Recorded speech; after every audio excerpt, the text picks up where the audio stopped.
आमची भूमिका तीच मंत्रिमंडळातली मंत्री म्हणून ही त्या ठिकाणी माझी भूमिका। त्यामध्ये एक गोष्ट आहे की ज्या महिलांवर त्याच्यामध्ये अन्याय झाला, ज्या पीडित महिला आहेत यांना न्याय देणं, यांना न्याय मिळणं हा त्याच्यातला मूळ आणि प्रामुख्याचा मुद्दा आहे।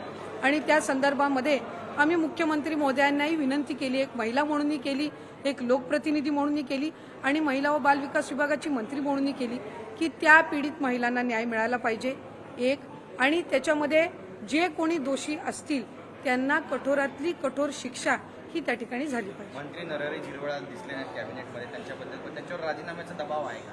नाही, मला म्हणजे पक्षांतर्गत किंवा अशा पद्धतीनं कुठेही त्या संदर्भातली चर्चा आज आमच्या कॅबिनेटच्या पूर्व बैठकीमध्ये झाली नाही। त्या संदर्भामध्ये सुद्धा राज्याचे मुख्यमंत्री देवेंद्र फडणवीस साहेबांनी झिरवाळजींना हे त्यांनी सूचना दिलेल्या आहेत की जो काही प्रकार असेल त्या संदर्भातली त्यांनी रितसर तक्रार ही पोलिसांमध्ये करावी, त्यानुसार त्यांनी केलेली आहे। त्या संबंध व्हिडिओज त्या सगळ्या प्रकरणाची शहानिशा झाल्याच्या नंतर माननीय मुख्यमंत्री महोदय फडणवीस साहेब असतील आणि आदरणीय आमच्या नेत्या सुनेत्रा काकी असतील हे त्या संदर्भातला योग्य तो निर्णय घेतला।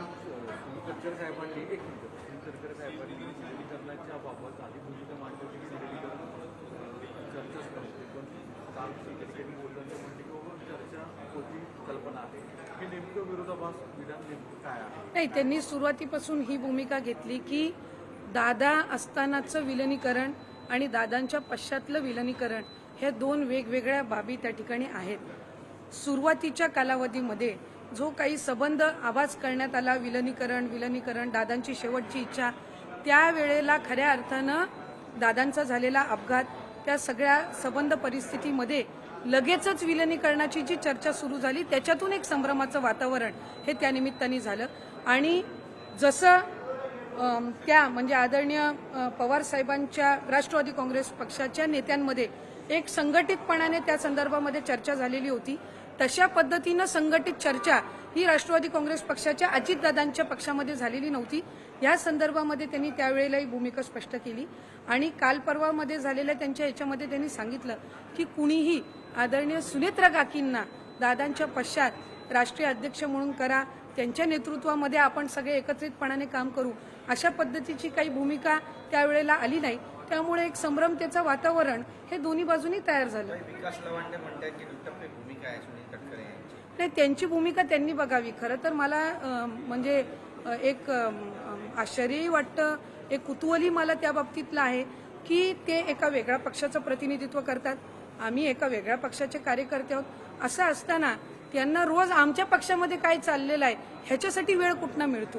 त्यांनी त्यांच्या पक्षाची जी संघटना आहे ह्याच्याकडे जास्ती लक्ष द्यावं। आम्ही आमच्या पक्षाच्या संघटना वाढीसाठी सुनेत्रा काकींच्या आम्ही नेतृत्वाखाली काम करत आहोत। या उलट माझी त्यांनाही विनंतीपूर्वक सूचना राहील की आपण जर बघितलं तर स्थानिक स्वराज्य संस्थेच्या निवडणुका, मग त्या महानगरपालिकेच्या असो किंवा जिल्हा परिषदेच्या असो, आदरणीय आमचे नेते अजितदादा हयात असताना काही जिल्ह्यांमध्ये राष्ट्रवादी काँग्रेस पक्षाचे दोन्हीही कार्यकर्त्यांनी एकत्रितपणाने लढवलेली आहे।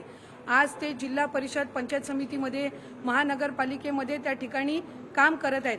अशा वेळेला त्या कार्यकर्त्यांची दोन्ही बाजूच्या कार्यकर्त्यांची आपण फरफड का करतोय हे माझ्यासारख्या कार्यकर्त्याच्या समजण्याच्या पलीकडे आहे। कारण शेवटी त्यांनी महानगरपालिका एकत्र लढवली, आज त्यांना तिथे एकत्र काम करायचंय। जिल्हा परिषद काही ठिकाणच्या एकत्र लढवल्या, जिल्हा परिषदेच्या पंचायत समितीच्या महानगरपालिकेच्या निवडणुका या कार्यकर्त्यांच्या निवडणुका असतात आणि त्यांनी त्यावेळेला दादांनी त्याच्यामध्ये पुढाकार घेतला असेल, श्रद्धेय पवार साहेबांच्या मार्गदर्शनाखाली त्यांच्या पक्षांनी पुढाकार घेतलेला असेल। अशा वेळेला ह्या सगळ्या भूमिका आणि एकमेकांवर वेगवेगळे आरोप प्रत्यारोप करून आपण त्या लोकप्रतिनिधींची जे स्थानिक पातळीवर काम करतात किंवा कार्यकर्ते यांची फरफड ही कुठल्याही पक्षाने का करावी हे माझ्यासारख्या कार्यकर्त्याच्या समजण्याच्या पलीकडचा विषय।